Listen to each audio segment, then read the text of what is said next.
you'd be like, hello, I'm Ash, and I'm Tim. And we're back. Try not to be awkward. Let's run that back. Hey guys, my name is Ashley and this is Tim, and we are marriage coaches here in Phoenix, Arizona, and we are also high school sweethearts. Fun fact, we got married right out of high school because we are clearly insane. Anyways, it's been a wild and crazy ride over the last almost 15 years, and we're really excited to share some of the things that we've learned with you guys. We're never gonna get this done. Welcome to our channel, guys. That's it. Hello, everyone. Welcome back. I don't know. Are you gonna do the intro? Or what? You just did. Do we do the intro? Not really. Hey guys, welcome back to our channel. We are currently fighting off some cold sickness stuff. So, We are currently fighting sickness. Why? No, you said fighting, and I was like, we're not fighting. No, we're not fighting. We can, if you want. Yeah. Okay, anyways, we changed up the setting a little bit for our videos. It's kind of crooked. Hold on, let me fix this. As you can see. It's gonna bother me. Unedited and That's raw. better. Okay, we have changed up the setting for our videos a little bit. We just kind of like this was kind of more fun and cozy little fireside chats or whatever, and yeah.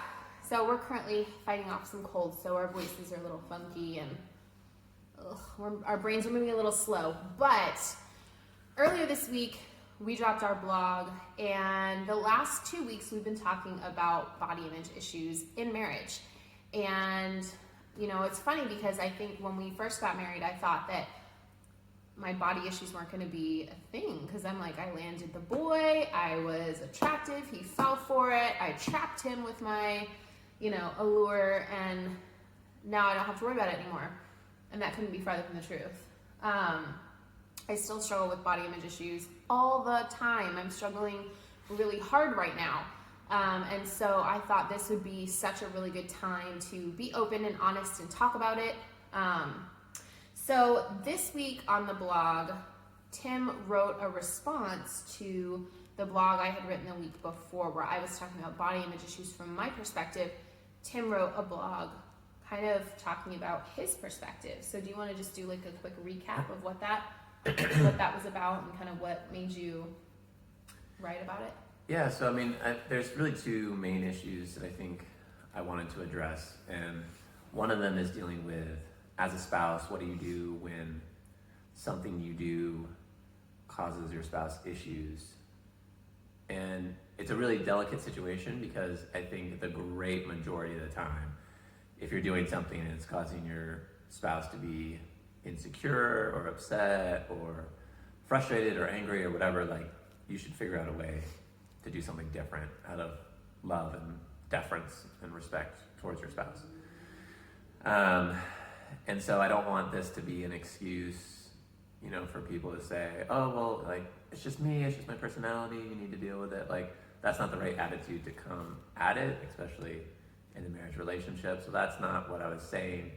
But what I was saying is that, you know, there are certain things that are going to be healthy for you. And in my case, it's, you know, working out. And there's been times where I thought about, you know, eating more unhealthy or not working out as much to try to help Ashley with some of her insecurities. But ultimately, I don't think that that's would be the right thing to do for either of us. And so there may be times in your marriage in which, you know, one spouse needs to figure out how to handle themselves in a particular situation. And you can be loving and you can be caring and you can be encouraging and you don't want to rub it in their face, and it involves like having a mutual conversation and talk about it. You know, like if someone has social anxiety but they want to work on it, you know, that doesn't mean that one of you never goes out and hangs out with people or that you never go out together, right? You know, like it would be unhealthy for you guys just to be hermits in your house all the time for both of you, right? I mean, particularly for one of you, if you enjoy being social, and for the other one, if they don't, that sometimes they need to be nudged to do that. But of course, it takes, again, mutual conversations and lots of communication about that. So that was the first aspect of it, was don't curb who you are to the point of it being unhealthy for yourself, with lots of caveats, because that's just taken generally can be excused for being selfish in an unhealthy way. So I think it just needs to, you have to check yourself before you wreck yourself. Like, you just need to assess what your motive is for doing the thing. Are you doing it with disregard for your spouse, or are you doing it to, you know, like in Tim's case, like he works out because he wants to be around for a long time. Tall people don't live as long generally. And so he wants to give himself the best possible chance to be the best husband, the best father, the best employee, the best friend that he can possibly be, and working out for him is a way in which he does that.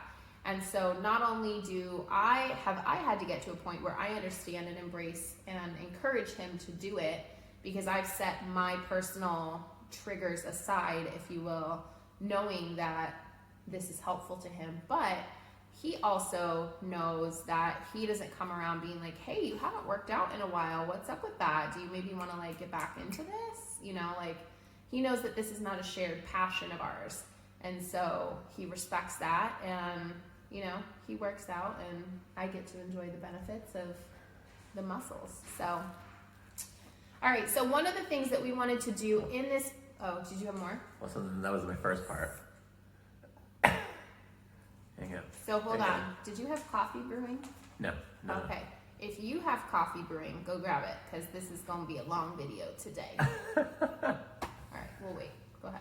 No, and so then the second part was just talking about my individual journey and trying to, as a husband, like just trying to love my wife well in this area. I mean, it's said a lot, but it really is true that there's a lot of pressure on women to look a certain way and be a certain way, and apparently not have pregnancy affect the way your body looks at all. And so over the years, and you know, really like 5-6 years ago, I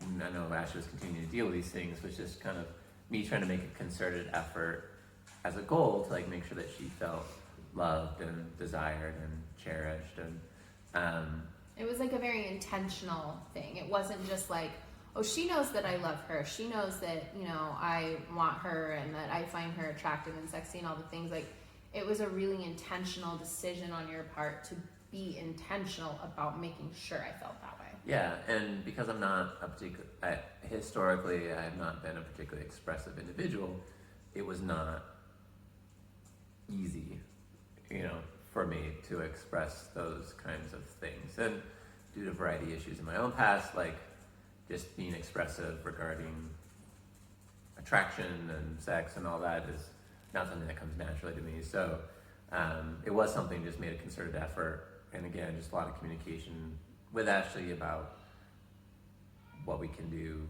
or what I can say, or you know, things that I can do throughout the day to help her feel loved and cherished and desired. Mm-hmm. So, I mean, some of those things look like, you know, I started writing her notes every morning. I started with handwritten notes, and then now mostly over Facebook. Like when I get to work, when I'm in the office, I'll, you know, open up Messenger and just send her a message in the morning. And it's not necessarily, I mean, sometimes it's a longer, like, you know, paragraph or two of, you know, love notes, but sometimes it's just like 2 or 3 sentences. Like, hey, I was thinking about you as I was driving to work this morning, and just thinking about how much I enjoyed our date the other night. Or, you know, like, it's just something really simple, but it's just like a quick little touch to be like, hey, I'm thinking about you. It doesn't always have to be this long, big thing. Right. So just things like that. I mean, I've tried to be more expressive about, you know, noticing her and noticing when, you know, she intentionally gets her hair did and does her makeup and dresses up, or, you know, because sometimes, like, in the past, she would dress up and, like, be ready for when I got home, because I know, like, I think for her mom, that was a thing. She made sure that she was, like, had her hair did and her makeup, and, like, wanted to be, like, you know, the very kind of stereotypical, like, pretty wife when the husband got home, and yeah, she, not like in a pejorative way. no, not in a pejorative way, but I remember being, I think I was like a young adolescent or a young teen, and I remember she kind of just chatted with my sisters and I about, like, she wanted to make sure she looked nice and wasn't like coming to the door to like greet my dad when he got home from work, like in, you know, her PJs or like with her hair crazy. Like, she wasn't like date night ready, but it was like she'd throw on some lipstick or, you know, like run a comb through her hair. Like, she just wanted to look pleasing and presentable when my dad got home. So that was just, that's what she did.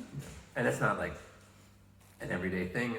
You know, Ash is in PJs a fair amount of the time, and I'm in PJs because I work from home. But it's just taking notice. You know, it's just paying attention and being mindful about and noticing your spouse. You know, like, I know it's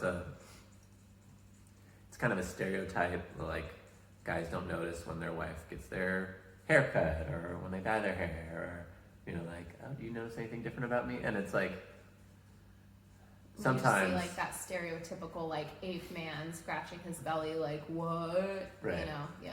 And sometimes it's not fair to the guy because it's like a slightly different shade, and like you didn't notice that like the roots changed color, and I don't think that's fair. You don't notice until you get the bill for it later, right? But like, you know, if it's a drastic change, and sometimes the stereotype is true, and so it's really just encouragement to the guys to pay attention, not be on autopilot so much. And I mean, the same goes for women too. I mean, you know, even as women, you know, there's times when, you know, I think to myself, when's the last time I told Tim he was handsome? Or, you know, like, he got dressed up for work today, like, I should have said something about it. Or, you know, trying to be mindful that, like, on the days where he has court or whatever and he has to wear a suit and tie, to just be like, hey, you look fly, or like just say something nice, because guys need that too. throwing it back. Now I'm embarrassed. Look fly. Okay, so what Go else? ahead. That's it. That's it? Okay. Thank you for that amazing recap, which was way longer than it would have taken for them to read the blog. But I like that you expanded on things. Don't doubt it. Okay, so for tonight's episode, I asked Tim to be willing to get really honest and really like candid with me, because I know that as a woman, especially a woman who's had kids and whose body has gone through changes. I mean, even if you haven't had kids, even if kids is not on your radar, it's not something you want to do or you have done yet, your body as a woman naturally goes through, you already had a chance. I got a review. Goes through these changes, right? Your metabolism shifts. You gain weight, your hips fluctuate, you know, your boobs are in a different place than they used to be. And so there's all of these different changes that women's bodies naturally go through that generally as a society and as a culture is very much frowned upon. And very much, there's a lot of shame around it. There's a lot of, oh my gosh, I have to fix this. The whole phrase around your body, you know, getting your body back after having a baby. And you know, it was interesting because when I had my first baby, I was so young. I was 19, and, you know, my body did go back to pretty much its original proportions and shape and everything because I was so young. But then, of course, the older I got, the more babies I had, the more my body shifted, and I couldn't deal with it. I had a really hard time. And one of the things that made me really self-conscious was me noticing all of these changes and then freaking out that that's all Tim was seeing. And so I wanted to get his opinions on some of these changes that our bodies go through as women, and as a dude, as a husband, like I really want to know like what you think of these. So he's seen the questions before, but we have not discussed these questions. I mean, I've probably asked you these like in the past, maybe some of them. I saw them like 10 minutes ago. So you ready? Not a ton of time. Okay. Well, No, go ahead. No, go ahead. Well, so a lot of them fall into the same category. So don't cut me off. Are you gonna be like, I can answer all these questions with one? No, but maybe like the first three. No, these are different. You gotta let me do this. This is like the woman's perspective on how we want to know about these things. Okay, go ahead. My answer may be the same. No, it better not be. It better have some slight nuances that are different. Okay, the first question.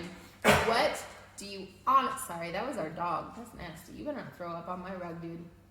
What do you honestly think about stretch marks? Because I know as women, sometimes we get a little self-conscious about them and we feel like you're these huge purple stripes or, you know, these really weird silvery things that are covering my stomach and sides and back and boobs. Like they're everywhere, especially if you've had babies or if you've experienced weight loss or weight gain or whatever. So what do you honestly think of them? Not a lot.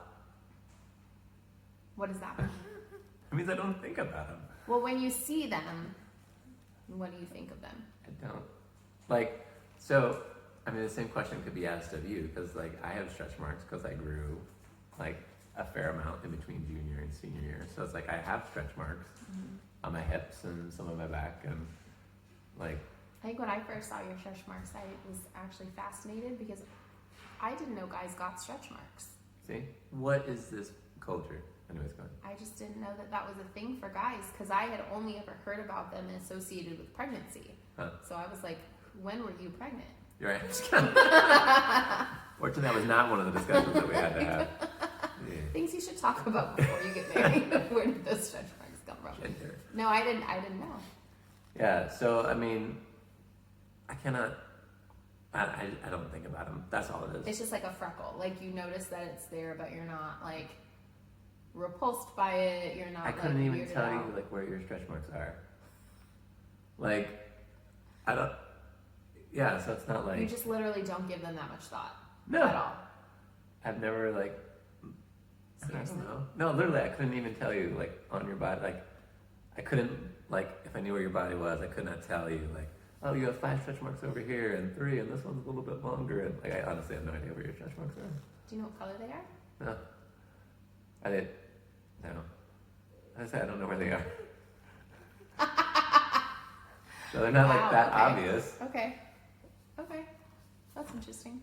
Okay, so what Oh, about? you have some on your tummy, like here. I do. They're like kind of light purpley. Mhm. Okay. Yeah. Do you have any anywhere else?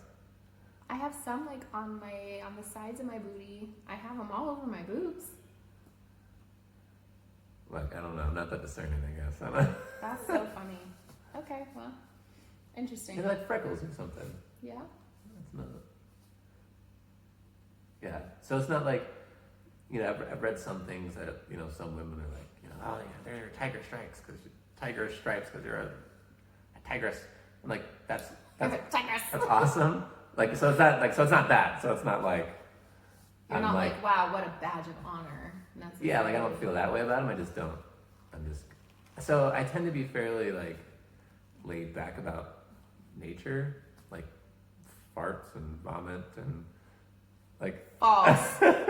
Hold please. Okay, story time. I used to hear about all of these dudes that would fart in front of their woman constantly. And I was like waiting for it because we've been dating for a while. I was like, it's gonna happen. He's gonna get comfortable enough where he's just gonna be like someday.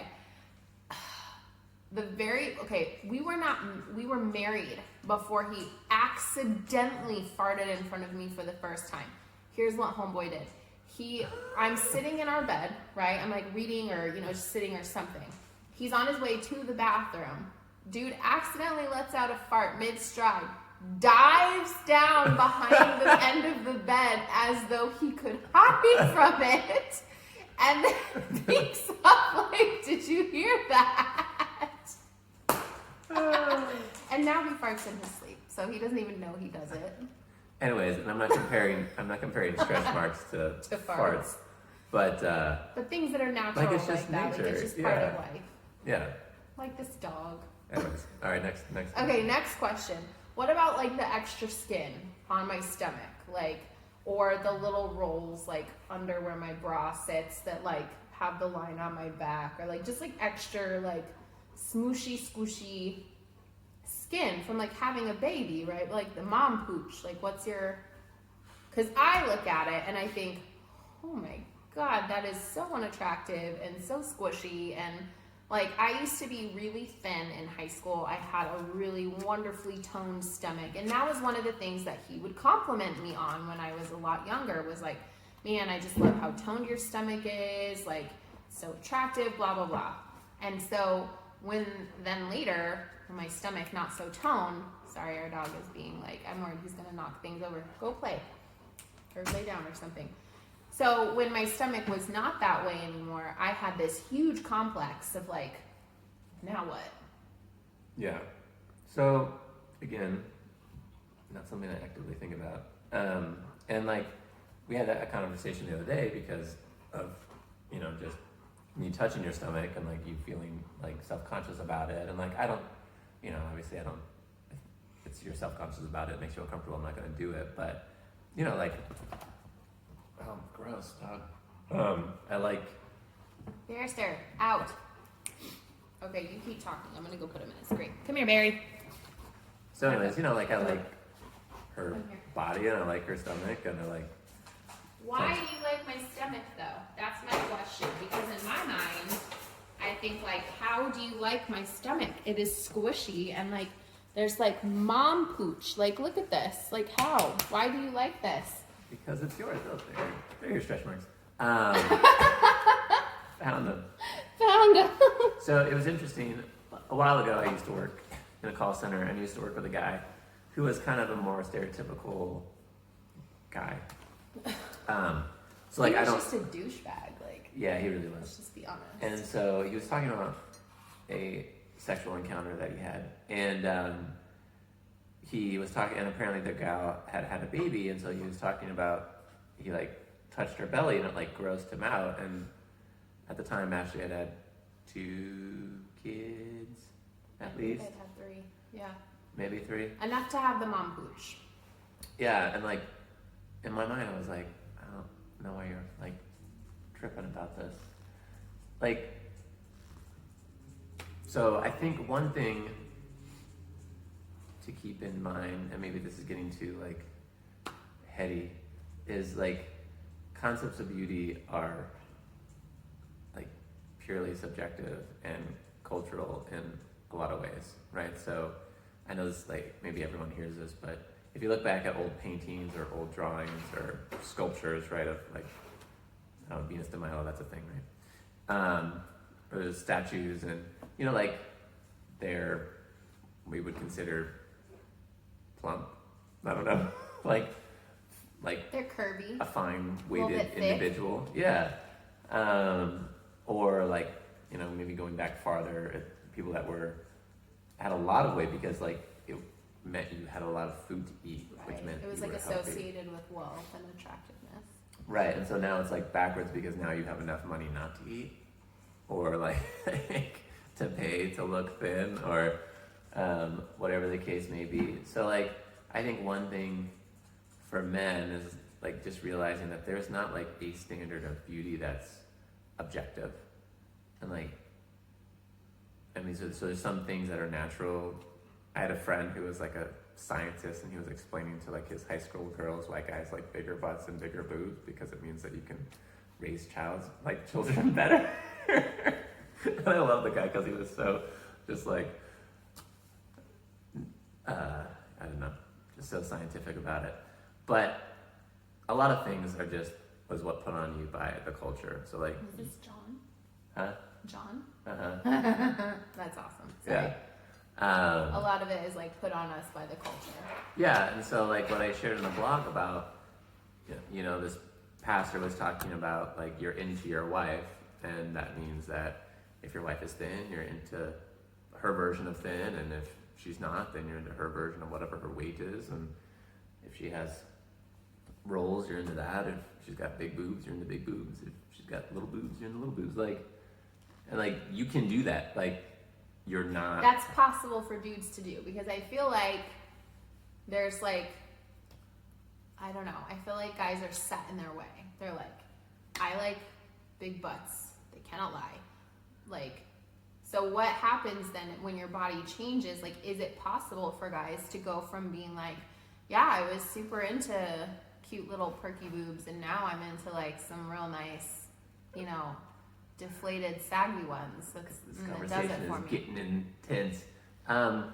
Like, is that possible for guys to like really change that? Well, I think that, again, a lot of it when you get in a relationship, it's not just about the physical anymore. So like the more that you get to know your spouse, the more that your love and attraction to them is based on the person that they are and the outward appearance of that. And so like you're attracted to them as a person. And like, does that not mean that like you might find other women attractive at times, or that you might not, you know, like, but as an encouragement, I'm just kidding. as an encouragement for guys, like you shouldn't compare, because that's really unhealthy. Like if you sit there and think like, oh man, I wish that my spouse had this instead of this, or this instead of that. And this is actually not just for the physical. I mean, this is for anything for your spouse, right? And for gals too, right? Like, oh, I wish my husband didn't always complain about this or that, or you know, like there are certain aspects. I mean, personality traits or things that aren't bad about your spouse that you may wish were a different way. Right. But sitting there and thinking about how you wish that it was different, or comparing them to someone else, like that's the road down to bad decisions later. Right. Well, it's like what you focus on expands. Right. Stop focusing on my waistline, please. Just kidding. No, but like when you focus on those positive things and the things that you do love about your spouse, that really tends to be what you shift your focus to, instead of, you know, focusing on the positive. But the same can be said about yourself. If you are so focused on what you do love about yourself and what you embrace about yourself, that's the lens you start to see things through. So, okay, so I have a feeling I know what you're going to say about the whole, does cellulite bother you? No. No. Why? Just is because it's normal? Yeah, because I don't think about it. Okay. So, Because it's there. okay. Why do teenage boys make fun of women with cellulite? Teenage boys are asses. I don't know. Did you say because teenage boys are asses? Yes. That's fair. Because their underdeveloped minds are childish. I don't know. What teenage boys make fun of your cellulite? Not mine, but remember they made fun of a teacher in high school and her cellulite. Again, those weren't the kind of guys that you wanted to be around anyways. If those guys happen to be watching this video, I sincerely hope that you grew up and learned to appreciate real women's bodies. Shame on you. Shame on you. Okay. What goes through your head when I point out negative things about my body? So like, if I were to be like, oh my gosh, look at how fat I feel today, or like, do you see how these stretch marks, like, gross, or do you see that, like, when I point it out to you, like, make you look at it, like, what goes through your head? Well, I mean, it makes me sad that that's what you're focused on, and that's what, like, she's thinking about when she sees herself. And, like, I've written her some notes about, I think, one that you have on your, like, you keep on your nightstand about, like, what I see when I see you kind of thing, just as, like, a reminder. And, you know, like, I think it's tough, right? Like, we're being super honest, right? So, like, I don't know if you remember that there was, like, a Super Bowl commercial with Honest Abe, or with Abe Lincoln, and there was his wife, and she was like, oh, does this dress make me look fat? And, like, she was a little overweight, right? And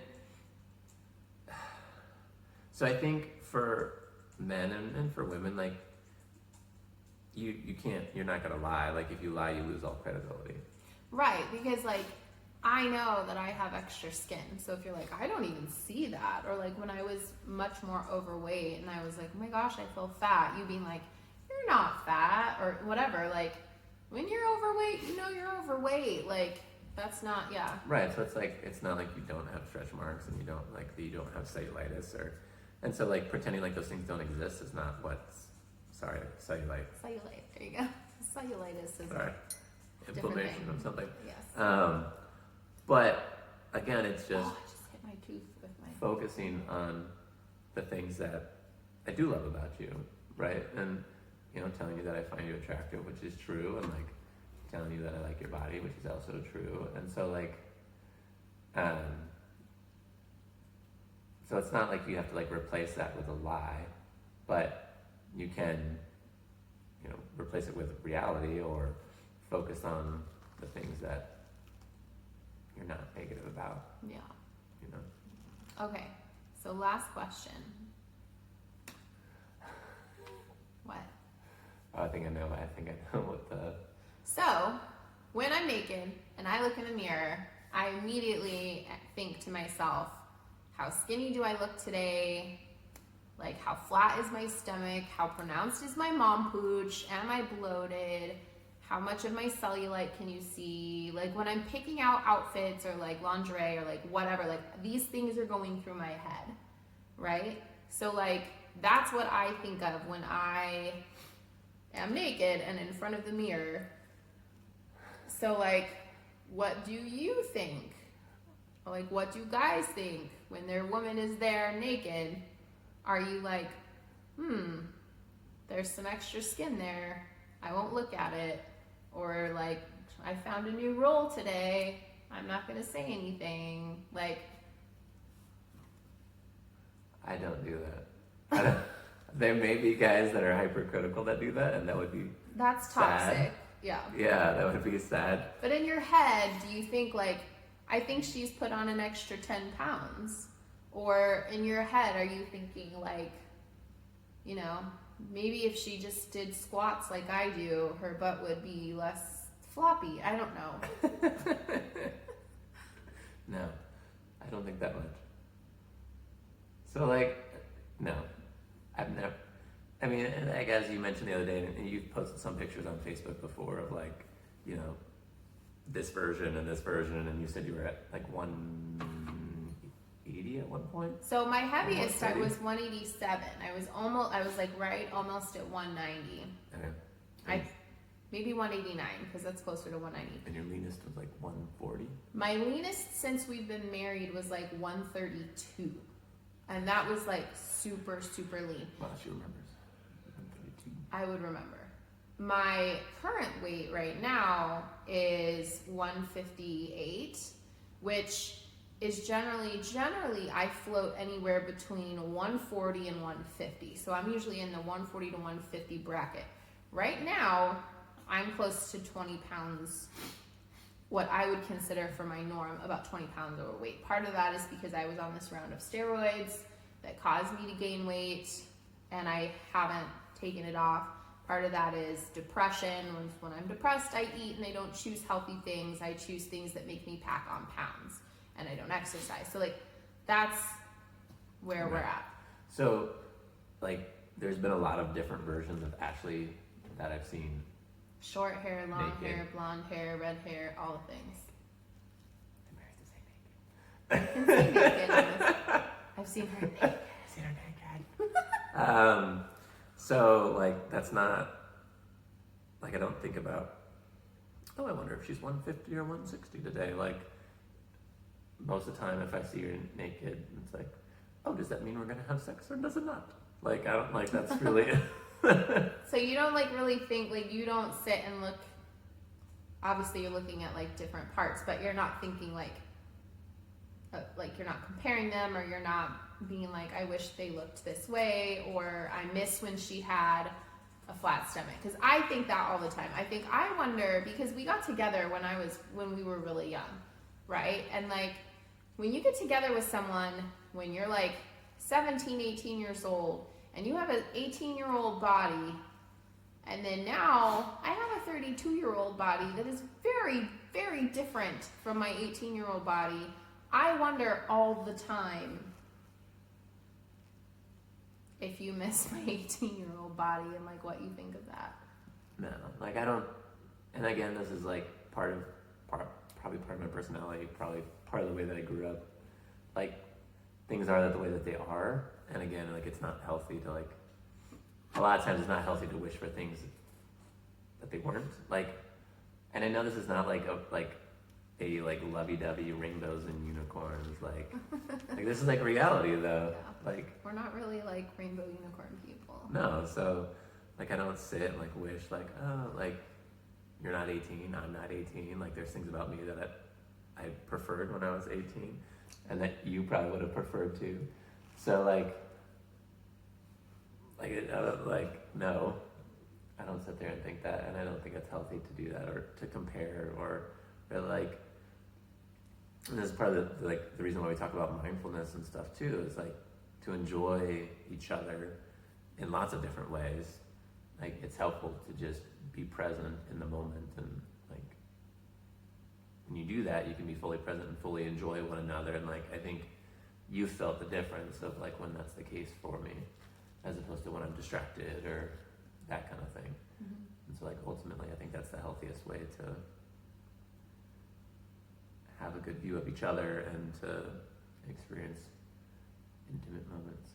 So I've heard it said that like when girls are looking at themselves naked, they're constantly like looking for the flaws. Like that's the first thing they notice. And like the dudes are just kind of there like, ooh, I'm just the lucky SOB who gets to like see this girl naked. And that's like really like legitimately all they're thinking. They're not like, I wonder if her stomach's gonna sag if we're in this position, or I wonder, you know, like. I've never thought that. Like I said, I don't want to speak for all guys, but no, yeah. It's just like, all right, let's do this. That's so crazy. It's so wild, like how, I don't know, how different we think about these things. Craziness. My mind is a little blown right now. Because I don't think we've ever had this kind of like an in-depth chat about all of these things. I know I've asked you about some of this stuff before, but not to this degree. I don't know. I mean, anxiety makes you overthink lots of things, right? So true. And not just you, but like for everyone. I mean, right? There's things that like after you have a conversation, or like for me, a lot of times I'll have a conversation and then like I'm spend the next, day, couple days like thinking about it, right? And it's like that other person probably forgot your name, like, and you're sitting there being like, oh, should I have said that? Like, oh man, I wish I would have said this instead. Or another person's like, I met some guy the other day. He was tall. That is what everybody remembers. That's what that you were tall. Nothing else. I'm sitting there worrying about the way I presented. So, just keep that in mind, I guess, as a spouse. Like, if you're like this is for anything. Like, if they're not responding over text, or like they sent a asterisk instead of an exclamation point by accident, or like, don't overthink it. We could do a whole nother video on that, and maybe we will. But thank you for being so very candid and honest about these things. I know sometimes you get a little bit out of your comfort zone talking about these things, but I do appreciate you being willing to give us some honest answers and a little honest look into the mind of a dude when it comes to the insecurities that we experience as women in long-term relationships. This dude. What? Well, yes, this dude, but I'm sure you're not the only guy who thinks that way. I hope not. You're not that special. I think there's a lot of good guys out there. I love you, but you're not that special. I'm not. No.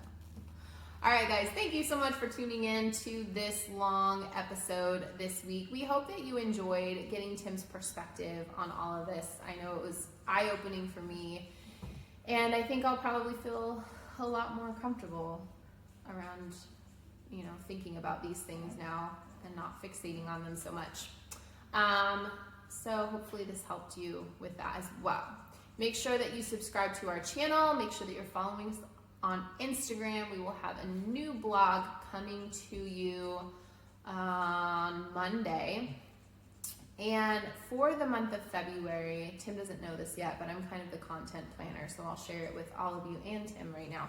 For the month of February, I really want to focus on our story and kind of where we've come from, some of the things that we've experienced during our dating and married life, and just kind of taking a look back into our relationship in the beginning and kind of all the way through. So every week we're going to be sharing a new story or a new section of our romance story with you guys, and then talking about it, swapping some fun stories and memories here on the channel. So make sure that you come back for that the whole month of February. This is your friendly reminder, if you have not planned your Valentine's Day yet with your spouse, Make sure that you get on that. Restaurants fill up fast, and I think it makes your spouse feel loved when you bring it up to them and say, hey, I've been thinking about Valentine's Day. Let's plan it. So, anyways, we hope you guys have a wonderful weekend. Thanks so much for tuning in, and we'll see you next time.